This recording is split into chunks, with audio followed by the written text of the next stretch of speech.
Friends ఇవాళ మీరు చూస్తున్నారు కృష్ణ 999 యూట్యూబ్ ఛానల్. మీకు సిస్టమ్ బేసిక్స్ నేర్పించబోతున్నాను ఇవాళ. ఫస్ట్ ఆఫ్ ఆల్ ఇంటర్ఫేస్ ఇలా ఉంటుంది. దీన్ని మనం విండోస్ 11 అంటాం. విండోస్ 11కి ఎలా చూసుకోవాలంటే ఇక్కడ రైట్ క్లిక్ ఇచ్చి మౌస్లో ఇక్కడ మౌస్ ఉంది కదా, రైట్ క్లిక్ మౌస్ ఇస్తే ఇలా వస్తుంది. ఎక్కడైనా కానీ ఈ చుట్టుపక్కల ఎక్కడ ఇచ్చినా ఇలా వస్తుంది. ఇక్కడ షో మోర్ ఆప్షన్స్ అని ఉన్నాయి కదా, దీని మీద క్లిక్ చేస్తే ఇట్లా వేరే ఆప్షన్స్ వస్తాయి. కింద ప్రాపర్టీస్ మీద నొక్కితే ప్రాపర్టీస్లోకి వెళ్ళిపోతుంది. ఇక్కడ చూసినట్లయితే మన సిస్టమ్ కాన్ఫిగరేషన్ కానీ వస్తుంది. నాది AMD Ryzen 5 సిరీస్, ఇంకోటి ర్యామ్ వచ్చేసి 16 GB, ఇది వచ్చేసి గ్రాఫిక్ కార్డు 4 GB. ఇది బేసిక్ సిస్టమ్ అనమాట. 2.75 TB SSD hard disk storage అనమాట. ఇక్కడ చూసినట్లయితే మనకి డెస్క్టాప్ నేమ్ కానీ వస్తుంది. డెస్క్టాప్ నేమ్ ఇక్కడ వచ్చేసి AMD Ryzen ప్రాసెసర్ కాన్ఫిగరేషన్ చూపిస్తుంది. ర్యామ్ ఇది వచ్చేసి నా గ్రాఫిక్ కార్డు, ఇది వచ్చేసి హార్డ్ డిస్క్ స్టోరేజ్, ఇది వచ్చేసి డివైస్ ID, ఇది వచ్చేసి ప్రొడక్షన్ ID. అంటే మన విండోస్కి సపరేట్ కీ ఉంటుంది అనమాట. ఆ కీ ఎంటర్ చేస్తే ప్రొడక్షన్ ID వస్తుంది. ఇలా నాది వచ్చేసి 64 బిట్. ఇక్కడ చూసినట్టయితే విండోస్ ఎడిషన్ వచ్చేసి విండోస్ 11 మీద రన్ అవుతుంది. విండోస్ 11 అంటే ఇది ఆపరేటింగ్ సిస్టమ్ అనమాట. ఇప్పుడు టోటల్ మనం ఈ ఇంటర్ఫేస్ అంతా చూస్తే ఇది వచ్చేసి మన ఇంటర్ఫేస్ అనమాట. 25H22 వర్షన్ మీద రన్ అవుతుంది. ఇది ఇన్స్టాల్డ్ వచ్చేసి 29. ఇక్కడ ఇన్స్టాల్డ్ వచ్చేస్తుంది. OS బిల్డ్ వచ్చేసి ఈ బేసిక్ ఇన్ఫర్మేషన్. రెండోది ఏంటంటే మనకి ఇంటర్ఫేస్ ఇలా ఉంటుంది. ఇలా ఉన్న తర్వాత మనం ఏదైనా ఫైల్ కాపీ చేయాలంటే ఇప్పుడు సపోజ్ ఇది వచ్చేసి దిస్ పీసీ అంటే దీంట్లోకి వెళ్ళిపోతే మనకి డివైజెస్ హార్డ్ డిస్క్లు ఉంటాయి. మనం ఎన్ని పార్టీషన్లు చేసుకున్నామో అన్ని పార్టీషన్లు హార్డ్ డిస్క్లు ఉంటాయి. ఇక్కడ మెయిన్ వచ్చేసి మీరు తీసుకుంటే మనం పార్టీషన్ చేసుకోవాల్సి వస్తుంది. హార్డ్ డిస్క్ తీసుకుంటే ఇది వచ్చేసి నా SD కార్డు. SD కార్డు ఇట్లా పెట్టుకుంటే ఇక్కడ చూపిస్తుంది. నేను ఫోటోలు తీసినవి అన్నీ దీంట్లో చూపిస్తుంటుంది. రెండోది వచ్చేసి మనము ఇప్పుడు ఏదైనా ఫోటో కాపీ చేయాలంటే ఎలా చేయాలంటే ఇప్పుడు ఈ ఫోటో కాపీ చేయాలంటే ఏం చేయాలి? రైట్ క్లిక్ ఇస్తే మౌస్లో ఇట్లా రైట్ క్లిక్ ఇస్తే ఇలా ఓపెన్ అవుతుంది. మౌస్ ఇట్లా రైట్ క్లిక్ ఇస్తే ఇలా ఓపెన్ అవుతుంది. ఇక్కడ పైన ఉంటుంది కాపీ కట్ ఆప్షన్. కట్ అంటే పూర్తిగా ఇంకా దీంట్లో నుంచి తీసి పక్కన పెట్టేస్తాం. కాపీ అంటే దీంట్లో ఉండి కూడా ఇంకొక ఎక్స్ట్రా కాపీ మాత్రం ఇలా వచ్చేస్తుంది. ఇప్పుడు లెఫ్ట్ క్లిక్ కాపీ మీద లెఫ్ట్ క్లిక్ చేయగానే కాపీ అయిపోయింది.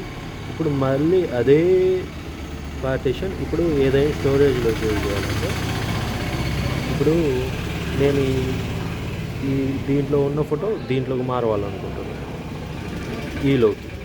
ఈలోకి మారవాలనుకున్నప్పుడు నేనేం చేయాలి? మళ్ళీ ఈలోకి పోయి డబల్ క్లిక్ ఇచ్చుకొని ఈలోకి పోయి సపోజ్ నేను ఇక్కడ పేస్ట్ చేయాలంటే మళ్ళీ రైట్ క్లిక్ ఇచ్చేసి ఇక్కడ రైట్ క్లిక్ ఇచ్చేసి ఇలా వస్తుంది.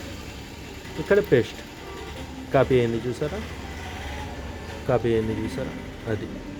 అదే మనం ఈ ఫోటో డిలీట్ చేయాలనుకుంటే, అసలు పూర్తిగా డిలీట్ చేయాలనుకుంటే ఈ ఫోటో పూర్తిగా మామూలు డిలీట్ కొడితే రీసైకిల్ బిన్ ఇక్కడ బయటలో ఉంటుంది. రీసైకిల్ బిన్లో పడుతుంది ఆ ఫోటో చూపిస్తా. ఇక్కడ రీసైకిల్ బిన్లో పడుతుంది. అదే పూర్తిగా డిలీట్ చేయాలంటే మళ్ళీ మనం రీస్టోర్ చేసుకోవాలంటే రీస్టోర్ చేసుకోవచ్చు. ఇక్కడనే రీస్టోర్ ఆప్షన్ ఉంది చూసారా? రీస్టోర్ మళ్ళీ ఎక్కడైతే డిలీట్ చేసామో అక్కడికే పోయి ఉంటుంది చూడండి. ఇక్కడనే ఉందా ఫోటో. అదే పర్మనెంట్గా డిలీట్ చేయాలంటే ఇక్కడ షిఫ్ట్ పట్టుకొని డిలీట్ కొడితే పర్మనెంట్గా డిలీట్ అయిపోద్ది. అదే నార్మల్ డిలీట్ కొడితే డైరెక్ట్ రీసైకిల్ బిన్లోకి పోయి పడుతుంది. ఒక్కోసారి ఇంకొకటి మనం రైట్ క్లిక్ ఇచ్చుకొని ఇక్కడ వ్యూలోకి పోతే, వ్యూ అనే ఆప్షన్లో పోతే ఇక్కడ ఎక్స్ట్రా లార్జ్ ఇట్లా లార్జ్ అవుతుంటుంది. మళ్ళీ వ్యూలోకి పోయి ఇట్లా మీడియం ఐకాన్స్, మళ్ళీ వ్యూలోకి పోయి లార్జ్ ఐకాన్స్ అంటే ఇలా వస్తాయి. మళ్ళీ వ్యూలోకి పోయి ఇక్కడ డీటెయిల్స్, టైటిల్స్, స్మాల్ ఐకాన్స్ అట్లా ఉంటాయి. మనం టైటిల్స్ పెట్టుకున్నాక ఇట్లా వస్తుంది టైటిల్స్ పరంగా. అదే మనం లార్జ్ ఐకాన్లో పడితే ఇట్లా లార్జ్ కానీ వస్తుంటాయి. ఇది సిస్టమ్ బేసిక్. ఇంకొకటి వచ్చేసి మనకి ఏదైనా కానీ ఇప్పుడు షార్ట్కట్, ఇదే షార్ట్కట్ చూపిస్తాయి. నాకు ఆ ఫోటో సెలెక్ట్ చేసుకున్నా కదా, అక్కడ లెఫ్ట్ క్లిక్ ఇచ్చి కంట్రోల్ సి కొడితే ఏం చూపిదు, అక్కడ ఏం చూపిదు, జస్ట్ కంట్రోల్ సి కాపీ అయ్యింది. ఓకేనా? ఇప్పుడు డెస్క్టాప్ మీద వేస్తా. ఇప్పుడు డెస్క్టాప్ మీద క్లిక్ చేసి ఇప్పుడు డెస్క్టాప్ మీద క్లిక్ చేస్తే డెస్క్టాప్ క్లిక్ అయిపోయింది. ఇది డల్ అయిపోయింది చూసారా? ఇది డెస్క్టాప్ మీద క్లిక్ చేశాను. క్లిక్ చేసి ఇప్పుడు కంట్రోల్ వి కొట్టినమ్మటే పేస్ట్ అవుతుంది చూడండి, అయిందా? అదే కంట్రోల్ జెడ్ కొడితే మళ్ళీ వెళ్ళిపోతుంది, ఎక్కడుందో అక్కడికి వెళ్ళిపోతుంది, అసలు కాదు. అదే కంట్రోల్ వి కొడితే పేస్ట్ అవుతుంది చూడండి, అయింది కదా? మనం చేసిన వితిన్ 2 సెకండ్స్లో వద్దు, అక్కడ పేస్ట్ వద్దు అనుకుంటే ఇద్దండి కంట్రోల్ జెడ్ కొడితే మళ్ళీ బ్యాక్ వచ్చేస్తుంది, ఎక్కడికి ఉందో అక్కడికి వచ్చేస్తుంది. అంటే ఆడ ఉంటుంది, ఈడ ఉంటుంది, అసలు కాపీ కాదు, మళ్ళీ వెనక్కి వచ్చేస్తుంది. అది ఇంకోటి, ఈ ఫోటో ఓపెన్ చేసి ఇప్పుడు ఈ ఫోటో ఇప్పుడున్న ఫోటో ఏదైనా కానీ అది ఎనీథింగ్ కాపీ విషయంలో అలా ఉంటుంది. ఇప్పుడు ఈ ఫోటో ప్రింటింగ్ ఇచ్చుకోవాలనుకుంటే ఇట్లా ఓపెన్ చేశాం కదండి, ఇట్లా ఓపెన్ చేసి కంట్రోల్ ఇది కంట్రోల్ పి కొట్టగానే ప్రింట్ ఆప్షన్లోకి పోయింది. ఇక్కడ వచ్చేసి మనం ప్రింటర్ సెలెక్ట్ చేసుకోవాలి. ఫోటో చూపిస్తుంది, ఒక్క నిమిషం. ఇక్కడగానే ఉంటుంది ప్రింట్ ఆప్షన్. చూపించకపోయినా బాగలేదు, ఎందుకంటే ప్రింట్ వచ్చేస్తుంది. ఇప్పుడు నా సిస్టమ్ కొంచెం ప్రాబ్లం ఉంది కాబట్టి అలా చూపిస్తుంది. ఇక్కడ ప్రింటర్ సెలెక్ట్ చేసుకోవచ్చు మనం పైన. ఇక్కడ చూసారా ప్రింటర్, ఇక్కడ ప్రింటర్లో సెలెక్ట్ చేసుకోవాలి. ఇది ల్యాండ్స్కేప్ పోర్ట్రేట్ అంటే నిలువ వచ్చేస్తుంది. అదే ల్యాండ్స్కేప్ అనుకో ఇట్లా అడ్డం వచ్చేస్తుంది. ఇప్పుడు చూసారా ఫోటో వచ్చేసింది ఇట్లా. ఇక్కడ కాపీస్, ఎన్ని కాపీలు, 1 2. అదే ఇక్కడ పేపర్ ట్రే. ఇక్కడ వచ్చేసి సైజు A4 సైజ్. ఇప్పుడు నేను A4 సైజ్ చేసుకోవాలనుకుంటే A4 210/297. ఇక్కడ వచ్చేసి మిగతా options paper size, premium glass అంటే పేపర్ ఎంత క్వాలిటీలో రావాలని. నేను ప్రీమియం సిగ్నల్ గ్లాస్లో పెట్టిన ప్రీమియం సిమిలర్ గ్లాస్ దాంట్లో పెట్టా. దీంట్లో పేపర్ మేనేజ్, దీంట్లో వచ్చేసి ఫిట్ అంటే ఫిట్గా అయిపోతుంది పేపర్. అదే గ్యాప్ కావాలనుకుంటే గ్యాప్. చూసారా దీన్ని ఫిట్ అయింది. ఇప్పుడు నార్మల్ వచ్చేస్తుంది అట్లా. అది ప్రింటింగ్ విషయంకి వచ్చేసి అది. రెండోది ఏంటంటే మనం ఇది క్లోజ్ చేసుకున్నాం. ఇప్పుడు ఈడ మీకు 3 గాని వస్తున్నాయి కదా. విండోస్ 11లో అయితే సపరేట్ ఉంటుంది, మిగతా వాటిలో సపరేట్ ఉంటుంది. ఇప్పుడు 3 గాని వస్తున్నాయి కదా, దీని మీద నొక్కితే ఇంటు మార్క్ పూర్తి క్లోజ్ అయిపోతుంది. ఇక్కడ కానీ ఏముండదు. అదే దీని మీద ఓపెన్ చేస్తే ఇంకోటి, ఇది మినిమైజ్ చేసుకోవడం చిన్నగా, ఇది పెద్దగా. ఇప్పుడు ఈ విండోస్ పెద్దగా చేసుకోవాలనుకుంటే దీని మీద నొక్కితే చాలు పెద్దగా అవుతుంది, మళ్ళీ దీని మీద నొక్కితే చాలు చిన్నగా అవుతుంది. ఇది మినిమైజ్. ఇక్కడ కానొస్తుందా బ్లూ కలర్. ఇప్పుడు మినిమైజ్ చేయగానే చూడండి వెళ్ళిపోతుంది కిందికి. ఇక్కడ కానొస్తుంది చూసారా. మళ్ళీ దీని మీద నొక్కితే ఇలా ఓపెన్ అవుతుంది. అర్థమైందా? మళ్ళీ దీంట్లోనే ఆప్షన్స్ ఉన్నాయి మనకి. ఇదో నొక్కకుండా జస్ట్ దీని మీద పెట్టి కర్సర్ దీని మీద పెట్టి జస్ట్ చూసారా ఇలా ఆప్షన్స్ ఓపెన్ అవుతాయి. సైడ్కి కావాలంటే సైడ్కి, సైడ్ బై సైడ్ వస్తాయి. లేదు ఇది ఒక మూలకు పట్టుకోవాలంటే మూలకి, లేదు ఇంకా కావాలంటే ఇట్లా సైడ్ బై సైడ్ సింగిల్. అంటే విండోస్కి, డబల్ విండోస్కి ఎట్లా చేసుకోవాలనుకుంటే అట్లా చేసుకోవచ్చు మనం. అలా అన్నమాట. ఇది బేసిక్, ఇది బేసిక్ మీకు చూపించేది.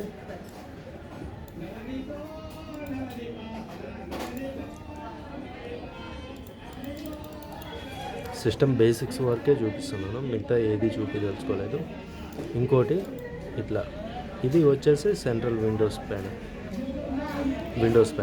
దీంట్లో ఇలా ఓపెన్ చేస్తే ఇక్కడ సెట్టింగ్స్ ఉంటాయి. మీకు మైక్రోసాఫ్ట్ స్టూడియో ఉంటుంది. ఇట్లా పోతే చాలా ఉంటాయి ఇక్కడ ఆప్షన్స్. మీరు ఇన్స్టాల్ చేసుకునే కొన్నేమో దాని ఇక్కడ ఆల్ షో అని ఉంది కదా, ఇక్కడ ఆల్ షో, ఇక్కడ మీ దాంట్లో రన్ అవుతున్నాయన్నీ కానొస్తుంటాయి. మిగతావి రీసెంట్ ఫైల్స్ కానీ అవి ఇక్కడ వచ్చేసి ఆల్ గ్రేడ్ దీని ప్రకారం వస్తాయి. యాప్స్ గ్రేడ్ ప్రకారం వస్తాయి. ఇక్కడ వచ్చేసి యాప్స్ ఉంటాయి మీకు, బేసిక్ యాప్స్. సెట్టింగ్స్లోకి పోతే సెట్టింగ్స్, అది సెట్టింగ్స్ ఆప్షను. మీరు సిస్టంలోకి వస్తే ఇక్కడ డిస్ప్లే సౌండ్ చూసారా, ఇక్కడ డిస్ప్లే సౌండ్ నోటిఫికేషన్ అన్ని ఇక్కడ సెట్ చేసుకోవచ్చు. ఇంకొకటి వచ్చేసి ఇక్కడ బ్లూటూత్ అండ్ డివైజెస్, ఇక్కడ ప్రింటర్ డివైజెస్, ఇక్కడ వచ్చేసి మొబైల్ మనకు కావాల్సింది ఉంటుంది. ఇక్కడ కెమెరా, ఇక్కడ మౌస్, ఇక్కడ కీప్యాడ్, ఈ సెట్టింగ్స్ అన్నీ ఇక్కడ సెట్ చేసుకోవచ్చు మనం. ఇక్కడికి వచ్చేస్తే వైఫై, ఇక్కడ నెట్వర్క్ ఉంటుంది. మన నెట్వర్క్ కలెక్షన్కి సంబంధించిన ఇన్ఫర్మేషన్ ఇక్కడ ఉంటుంది. అది ఇంటర్నెట్ కాబట్టి ఇంటర్నెట్ అని కనెక్ట్ చేసింది. రిజల్ట్స్, ఇక్కడ వచ్చేసి మనం బ్యాక్గ్రౌండ్ వాల్పేపర్, ఇక్కడ బయట బ్యాక్గ్రౌండ్ ఉంది కదా, ఈ బ్యాక్గ్రౌండ్ చేంజ్ చేసుకోవచ్చు. ఇక్కడికి వచ్చేసి ఏది పెట్టుకోవాలనుకుంటే అది పెట్టుకోవచ్చు.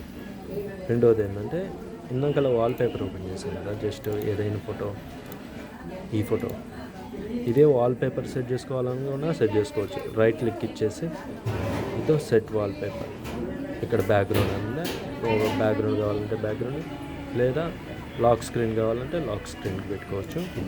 అట్లా ఇప్పుడు నేనైతే డిలీట్ చేస్తున్నానండి, పర్లేదు నాకు. రెండోది ఏంటంటే సెట్టింగ్స్లోకి వచ్చి రిజల్ట్స్లోకి వచ్చిన తర్వాత ఇక్కడ కస్టమ్, మనం కస్టమ్ కావాలన్నా కస్టమ్ చేసుకోవచ్చు ఏదైనా. ఇక్కడ వచ్చేసి యాప్స్, మనం ఇన్స్టాల్ చేసిన యాప్స్ అన్నీ ఇక్కడ ఉంటాయి. A to Z మనం ఇన్స్టాల్ చేసిన యాప్స్ A to Z ఇక్కడ ఉంటాయి. అక్కడ కాకపోయినా ఇంకో చోట కానీ చూసుకోవచ్చు. ఇక్కడ వచ్చేసి మన అకౌంట్, మైక్రోసాఫ్ట్ అకౌంట్, ఇది మనం మైక్రోసాఫ్ట్ అకౌంట్ ఇక్కడ చూసుకోవచ్చు. రెండోది ఇక్కడ టైం అండ్ డేట్, ఇక్కడ సెట్ చేసుకోవచ్చు టైం టు డేట్. రెండోది గేమింగ్, ఇది మనకు పెద్దగా అవసరం లేదు. ఇది యాక్సెసిబిలిటీస్ అంటే విజువల్ ఎఫెక్ట్స్ అన్నీ సిస్టమ్కి సంబంధించినవి ఇక్కడ కొన్ని చేసుకోవచ్చు. Cursor movement, mouse point, touch అలాంటివి. ఇది డిఫెండర్ గురించి, డిఫెండర్ అని విండోస్ డిఫెండర్. ఇది సాఫ్ట్వేర్ అప్డేట్స్, లాస్ట్కి వచ్చేసరికి సాఫ్ట్వేర్ అప్డేట్స్. మనం సాఫ్ట్వేర్ అప్డేట్స్ అన్నీ ఇక్కడ చెక్ చేసుకోవచ్చు. ఇప్పుడు నాకైతే ఈ సాఫ్ట్వేర్ అప్డేట్ ఉంది, నేను ఇన్స్టాల్ కొట్టేస్తున్నాను. డౌన్లోడ్ అండ్ నాకు ఇన్స్టాల్ డౌన్లోడ్ అవుతుంది. ఇది సాఫ్ట్వేర్ అప్డేట్స్కి సంబంధించిన ప్యానల్.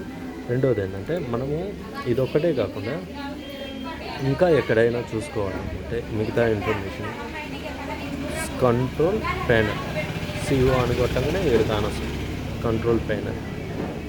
కంట్రోల్ ప్యానల్ ఓపెన్ చేయగానే ఇక్కడ ఉంటుంది మీకు కానొస్తుంది. ఇక్కడ వచ్చేసి అన్ని కేటగిరీస్ ఉంటాయి, ఇంచ్ బై ఇంచ్ చూద్దాం. ఇక్కడ డివైజెస్ అంటే హార్డ్వేర్, హార్డ్వేర్ అండ్ సౌండ్.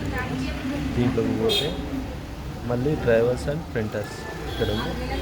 ఇక్కడ డైరెక్ట్గా డ్రైవర్స్లోకి వస్తుంది. ఇందాక ఆప్షన్ చూసాం కదా, బ్లూటూత్ అండ్ డివైజెస్ దీంట్లోకి వచ్చేస్తుంది ఆప్షన్లోకి డైరెక్ట్. అదే సౌండ్ ఆప్షన్లోకి రావాలన్నా కానీ వీడికి డైరెక్ట్గా ఇది ఒక ఓపెన్ అవుతుంది. సౌండ్ మనకి దేని మీద రన్ అవుతుంది. ఇప్పుడు నాకు ఎక్స్ట్రా సౌండ్ కావాలి, దీని మీద రన్ అవుతుంది. అట్లా దీంట్లో కానొస్తుంది.